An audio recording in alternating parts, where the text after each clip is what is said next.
general type of accident that occurs that I get a lot of questions about are left turn cases.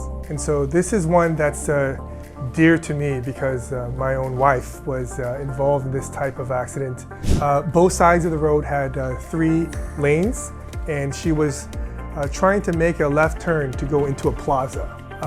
The first 2 lanes, there were 2 vehicles. They saw her and then they stopped to try to allow her to make that left-hand turn.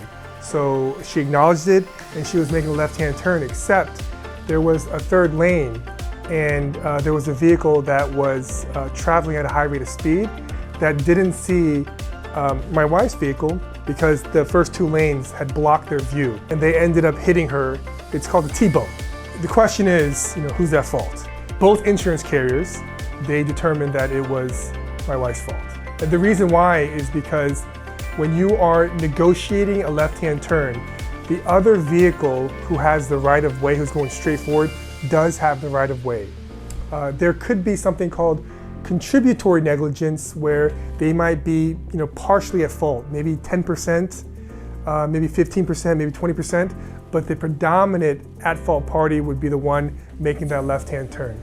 There is a specific California vehicular code called 22107, and let me read that verbatim.